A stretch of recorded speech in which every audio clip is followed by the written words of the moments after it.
2024 का केंद्रीय बजट विकसित भारत के सपनों को करेगा साकार।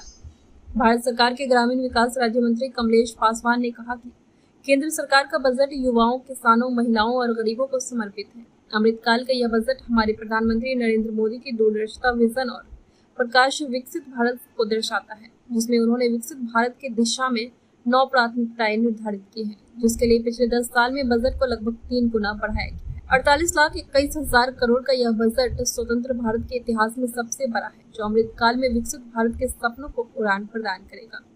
केंद्रीय राज्य मंत्री ने दरभंगा परिसदन में पत्रकारों से कहा कि 2.66 लाख करोड़ के बजट के साथ ग्रामीण विकास विभाग सरकार के लिए रक्षा क्षेत्र के बाद सबसे बड़ी प्राथमिकता है। यह बजट किसानों को आत्मनिर्भर बनाने के लिए समर्पित है।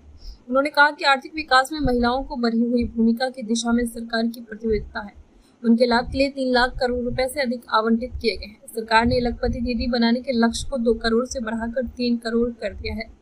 अगले 5 वर्षों के लिए 80 करोड़ लोगों को गरीब कल्याण संकल्प के तहत कोई भी भूखा न रहे, इसका लाभ मिलेगा। उन्होंने कहा कि युवक के रोजगार के अवसर विकसित करने का संकल्प प्रधानमंत्री पैकेज के भाग के रूप में रोजगार से संबंधित प्रोत्साहन के लिए 3 योजना के अलावा कई योजनाएं लागू की जाएगी। उन्होंने कहा कि विकसित भारत का संकल्प ग्रामीण विकास के बिना अधूरा है, इसलिए सरकार ने 2024 के बजट में ग्रामीण विकास पर फोकस किया है। उन्होंने अर्थव्यवस्था में सुधार व तेजी राज्य सरकारों के सहयोग के बिना संभव नहीं है। बिहार राज्य में विकास की अपार संभावनाओं को ध्यान में रखते हुए सरकार ने इस बजट में सामान्य योजनाओं के साथ साथ लगभग 59,000 करोड़ रुपए का विशेष योजना की घोषणा की है। उन्होंने कहा है कि बाढ़ की समस्या का निदान होने से मिथिला में खुशहाली आएगी और व्यापार बढ़ेगा व रोजगार मिलेगा। प्रेस वार्ता में सांसद डॉक्टर गोपाल जी ठाकुर, विधायक संजय सरावगी, जिलाध्यक्ष जीवच सहनी आदि उपस्थित थे। रमन जी ने जो बजट रखा था, आज उसी को लेकर आज हम लोग दरभंगा जिले में प्रेस कॉन्फ्रेंस करने के लिए पूरे देश में क्या क्या मिला उस पर आज हम लोग चर्चा करने के लिए आपके बीच में उपस्थित हुए हैं। साथियों, विकसित भारत के सपने को साकार करने के लिए अमृतकाल का ये बजट देश के युवाओं, महिलाओं और पूरे समाज के लोगों के लिए ये बजट गरीबों के लिए समर्पित है।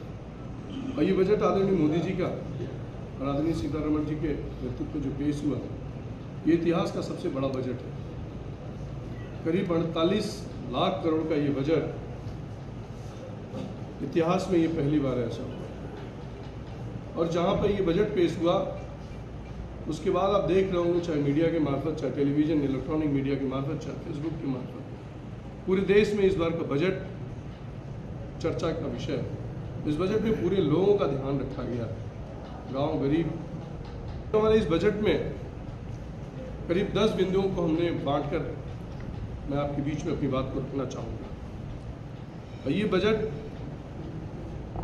मैं अगर जो अपने ग्रामीण विकास से चालू करूं, जिसके हमारे केंद्रीय मंत्री श्री शिवराज सिंह चौहान हैं,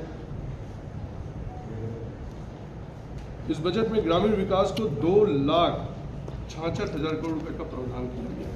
और आप जानते हैं कि ग्रामीण विकास और ग्रामीण में 70% आबादी पूरे देश की ग्रामीण में विकास निवास करती है। आदरणीय मोदी जी ने इस विभाग को करीब 2,66,000 करोड़ दिया, जो एक इतिहास में पहली बार ऐसा हुआ है कि इस विभाग को तीसरा सबसे बड़ा बजट मिला है। साथियों, किसानों को आत्मनिर्भर बनाने के लिए समर्पित इस बजट में किसानों के लिए कृषि क्षेत्र में 1,52,00,000 रुपए का प्रावधान किया गया। इस बजट से हमारे किसान आत्मनिर्भर बनेंगे। ऐसी तमाम योजनाओं को हम लोगों ने किसानों के लिए समर्पित किया है कि आने वाले समय में हमारे किसान स्वावलंबी बने, मजबूत बने, वो अपना खेती करके अपने जीवन यापन कर सकें। महिलाओं के विकास के लिए इस बजट में करीब 3 लाख करोड़ रुपए का अधिक से प्रावधान किया गया है। कोई भूखा न रहे, गरीब कल्याण का संकल्प आपने देखा होगा। पिछले 10 वर्षों में आदरणीय मोदी जी के नेतृत्व में पूरे देश में समाज का जो आखिरी व्यक्ति है, जो कमजोर व्यक्ति है, जिसके लिए सरकार, आदरणीय मोदी जी की सरकार लगातार ये प्रयास रहा है उनका कि हमारा कोई भी व्यक्ति जो निर्धन है, जो गरीब है, बिना खाए बिना न रहे। आदरणीय मोदी जी ने इस योजना को कोई भूखा न रहे। अगले 5 साल के लिए इसको हम लोगों ने कर दिया, जिसको करीब 80 करोड़ लोगों को डायरेक्ट